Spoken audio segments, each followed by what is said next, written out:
Hello students, this is Shweta Roy.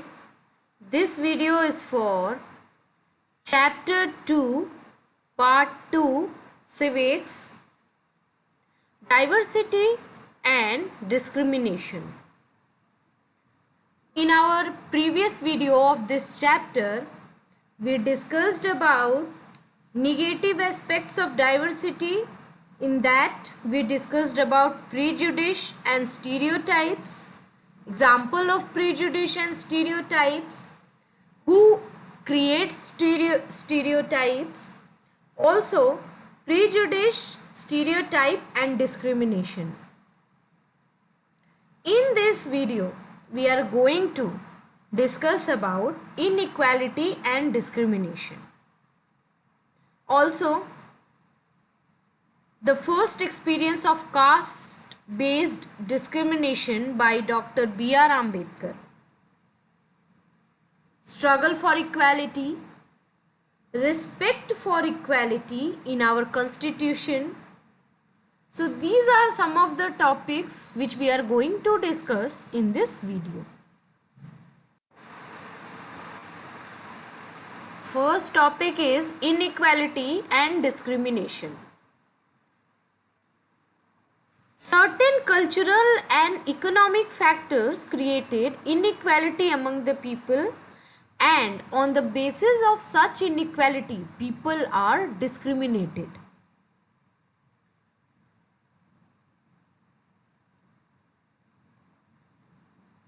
We have different cultures, caste, languages, religions, reasons, and these are the aspects of diversity. India is the land of diversity, so we can see many different cultures, caste, languages, religions and reasons around us. And they have some of the positive aspects which we have already read. But when they are used in the negative sense, they become source or the reason of discrimination. Now, discrimination happens when people act on their prejudices or stereotypes. In other words, if we say the people may be discriminated because the customs and practices are seen as inferior. As we have already given the examples, like there is a stereotype that girls are burden on their parents, and because of these stereotypes, the parents discriminate their girl child. Now they consider them that they are property of others. Because of this stereotype, a woman has to go for 40 sides because some of the people don't want the girl child. So they kill them in the mother's womb. Also, the parents do not take interest in girls' child education.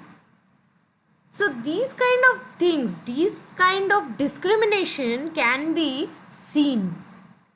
And why it is so? It is because there are some stereotypes which society is creating, and the other generations are following that without thinking that it is wrong or right.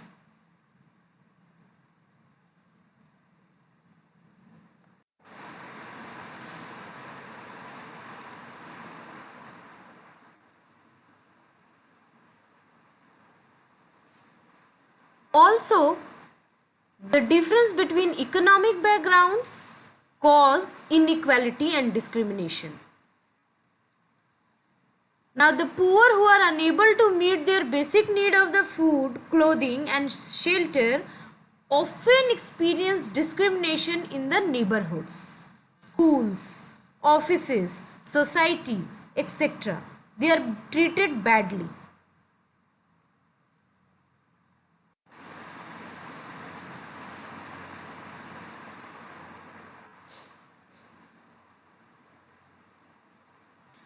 if there is one reason for discrimination, still that can be faced, but the situation becomes worse for those who have more than one reason for discrimination. That is when the cultural and economic facts combine together, they make the situation worse. For example, if the people are poor and belong to any low caste, tribal caste, they experience more than one kind of discrimination.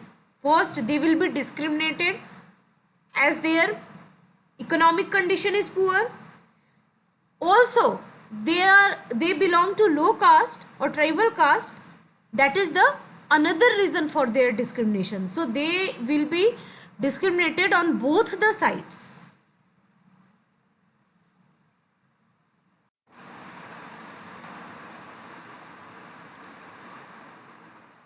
Next is caste system, which is a predominant social evil in India. It was used to discriminate against large section of people. It was a social system in which communities or groups of people were placed in a kind of ladder. And in this, each caste was either above or below the other. Now, the section of people who were placed at the top of this ladder were called upper caste and were considered as superior. On the other hand, the group of people who were placed at the lower side of ladder were called lower caste and considered as inferior. These people were seen as unworthy. The groups at the bottom level of the caste ladder were called the untouchables or Dalits or scheduled caste.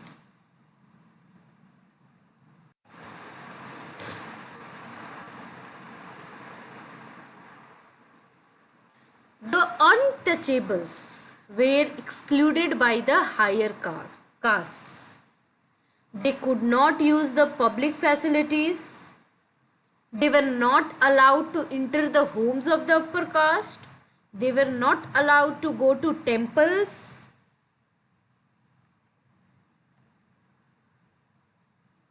This caste system was based on the nature of work, the kind of work people were doing for their livelihood. On that, this caste system was based. Now, certain activities like cleaning, washing, picking garbage, removing dead animals from the village, etc., were less valued. So, the people who undertook these works were seen as impure.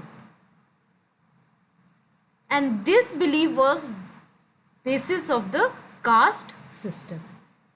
Now, the people who were doing this kind of work were considered impure, and it was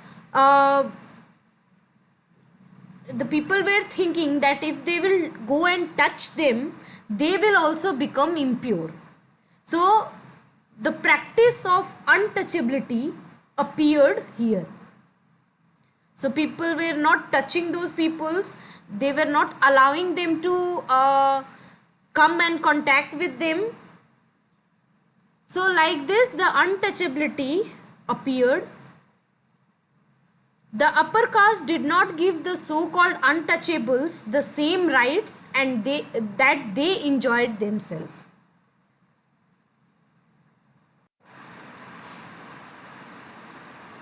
Here you can see the Hindu caste system. At the bottom you can see Brahmins, the people who are close to God.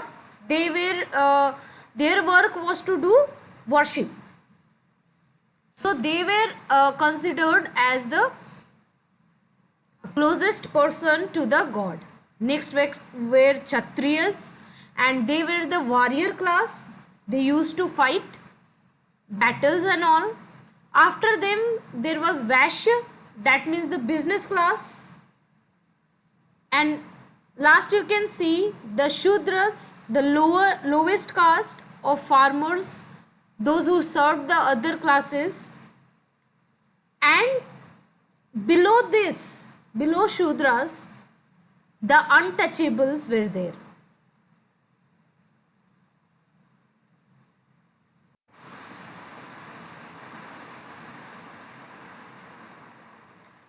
This is the picture of Dr. B.R. Ambedkar, who is also known as the father of Constitution. We will discuss about him as he also faced this kind of discrimination, the discrimination which is related to the caste. So we will read about him. Dr. Bhimrao Ramji Ambedkar was one of the greatest Indian leaders and scholars of 20th century. He also considered as the father of the Indian Constitution. He was born in a Mahar caste of Madhya Pradesh. The Mahars were considered as untouchables. They were poor also, and they had no choice but to work. They lived in the outskirts of the village, that means outer border of the village. The Dr. Ambedkar was the first person from his caste who completed his college education. Then he went to England to become a lawyer. Now, in spite of being born in a Dalit family, he fought against all prejudices. He also faced the caste discrimination, but he fought against those things, and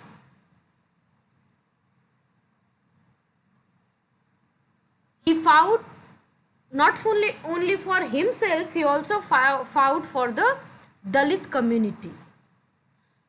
As a law minister of India, one of his greatest contributions was making the practice of untouchability illegal. Now, according to our Article 17, untouchability is a crime. It is abolished.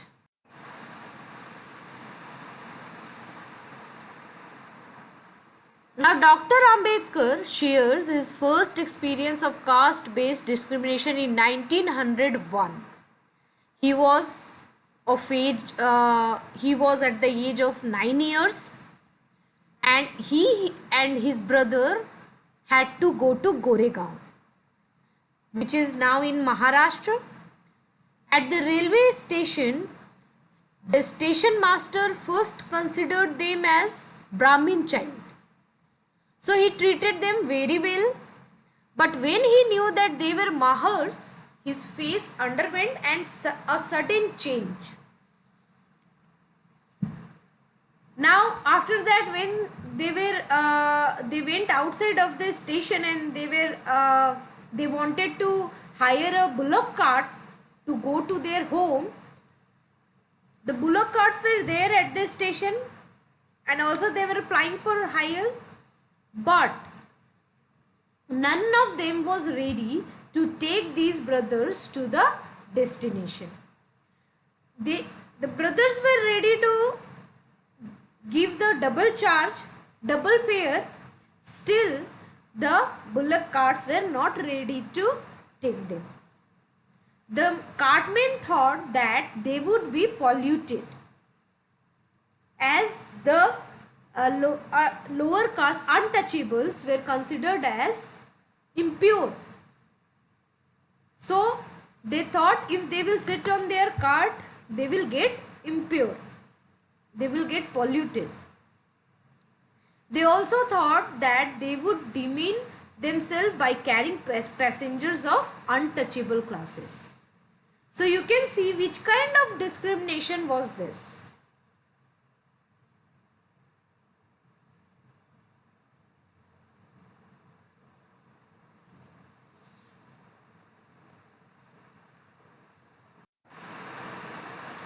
Obviously, it was a very insulting and hurting experience for the brothers. This incident shows that caste-based discrimination not only prevent the lower caste people from selecting the profession of their own choice, but it also denied them the respect and dignity given to the others. Next we have struggle for equality. India was fighting against Britishers for their freedom. During that time, an internal struggle was going on, and that struggle was for inequality. So one was going on with Britishers for freedom, and second was for inequality. So the Dalits, women, tribals, peasants, they were fighting against inequality. Dalits fought for gaining entry into temples. Women demanded a right to education for themselves. Peasants and tribals wanted to be free from the grasp of moneylenders who charged very high interest rate. So these kind of struggles were going on during the freedom struggle.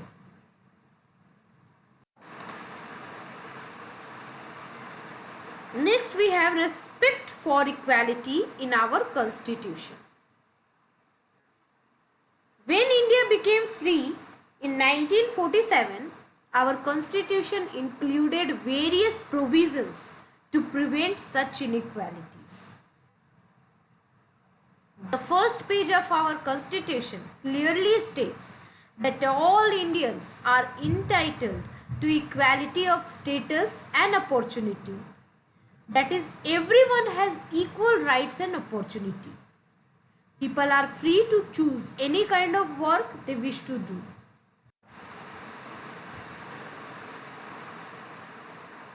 Every citizen of India can get a government job. On the other hand, untouchability is considered as a crime. It has been legally abolished.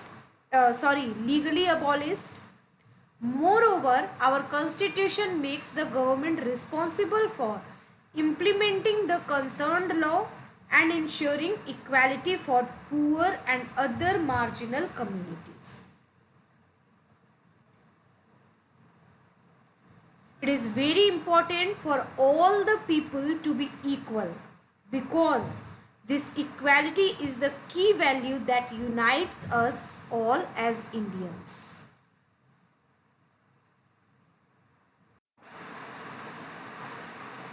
You can see the preamble of the constitution, which is an introduction of the constitution, and here it states that equality of status and of opportunity and to promote among them all. So equality is the central theme of the democracy.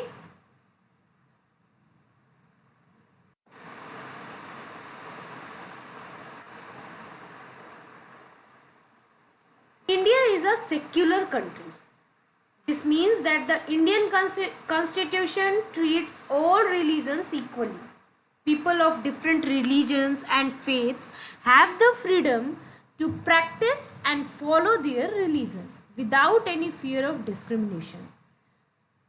The state cannot make any rule which can give power or importance to any specific religion. Every religion is equal in front of law. There should not be any discrimination on the basis of religion. I hope you all understood all the topics taught in this video. Thank you.